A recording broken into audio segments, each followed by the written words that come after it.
প্রথমে আমরা একটি বাইনারি সংখ্যা গ্রহণ করব।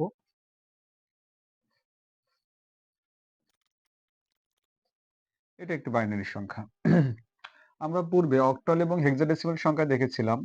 পাশাপাশি সংখ্যা দুটির যোগফল যদি সেই সংখ্যা পদ্ধতির ভিত্তি বা বেজের সমান হয় বা তার থেকে বড় হয়, তাহলে ভিত্তি বা বেজ সমপরিমাণ সংখ্যা বিয়োগ করতে হয়।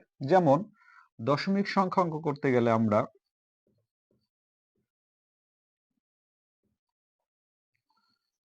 যদি এটা আমরা যোগ করি, তাহলে দেখতে পাই 7 5 12।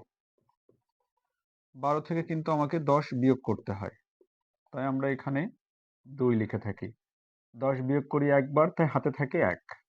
2 আর 1 3, 3 আর 2 5। তার মানে এই সংখ্যাটা ছিল দশমিক সংখ্যা, তাই পাশাপাশি দুটি সংখ্যার যোগফল 10-এর থেকে বড় হলে 10টা কিন্তু বিয়োগ করতে হয়েছে, কারণ এই সংখ্যা পদ্ধতির ভিত্তি বা বেজ ছিল হলো 10। তার মানে এটা দশমিক সংখ্যা। কিন্তু দেখেন, এটা কিন্তু আমাদের বাইনারি সংখ্যা, সেহেতু 1 আর 1 2। 2 এই যে বাইনারি সংখ্যা যে ভিত্তি বা বেজ তার কিন্তু সমান। তাহলে কি করতে হবে? 2 থেকে আমাদের 2 বিয়োগ করতে হবে। 2 থেকে 2 বিয়োগ করলে আমরা কি পাচ্ছি? 0। তাহলে এই দুটির যোগফল হলো 0। বিয়োগ করেছি কতবার? একবার, তাই হাতে থাকে 1। 1 আর 1 2। এখানে কোনো সংখ্যা নেই, তাহলে 2 থেকে 2 বিয়োগ করলে আবারও 0। হাতে থাকে 1। 1 আর 1 2। 2 এর 0। হাতে থাকে 1, কারণ একবার বিয়োগ করেছি। 1 আর 1 2, 2 আর 1 3। এখন কিন্তু আমরা পাচ্ছি 3। 3 থেকে 2 বিয়োগ করলে 1। তাহলে এটার যোগফল হলো 1। হাতে থাকে কত? 1, কারণ এখানে একবার 2 বিয়োগ করেছি। 1 আর 1 2, 2 আর 1 3। 3 থেকে 2 বিয়োগ করলে 1। হাতে থাকে 1।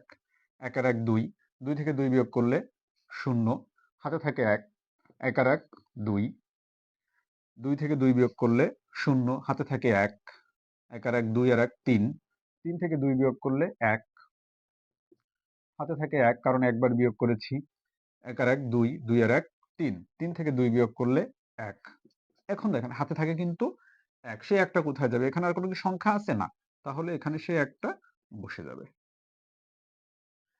এভাবে কিন্তু আমরা বাইনারি সংখ্যার সকল যোগফল নির্ণয় করতে পারবো। আমরা আরো একটি অঙ্ক দেখতে পারি।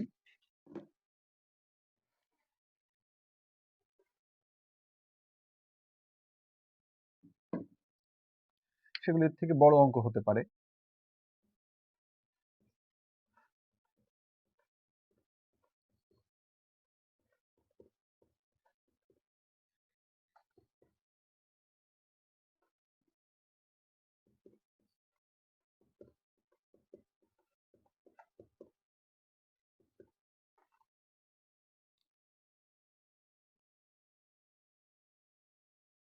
অনেক সময় এই অঙ্ক কিন্তু 3 অঙ্কে উন্নত হতে পারে।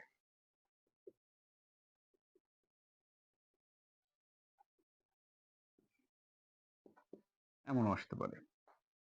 তাহলে আমরা কি করব? 1 আর 1 2। আমরা কিন্তু এখানে দেখেছিলাম 2 থেকে যদি 2 বিয়োগ করি 0।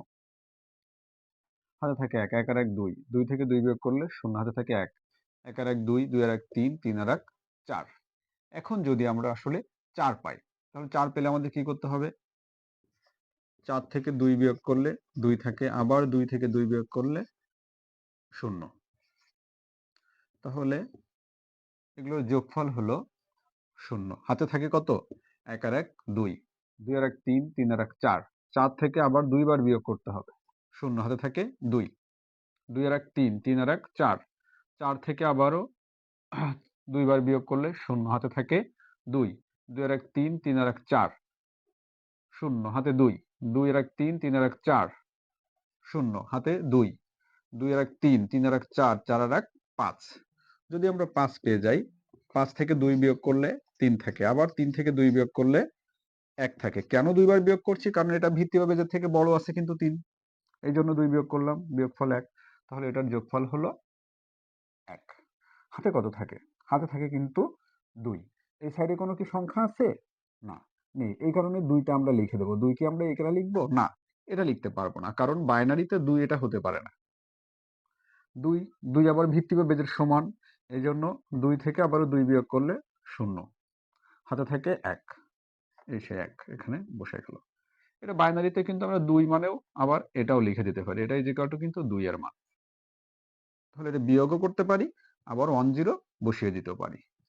এভাবে কিন্তু বৃহৎ যে বাইনারি সংখ্যার যোগফলগুলো আসবে সেগুলো আমরা এভাবে নির্ণয় করতে পারবো। আশা করি এভাবে আমরা সকল বাইনারি সংখ্যার সমাধান করতে পারবো।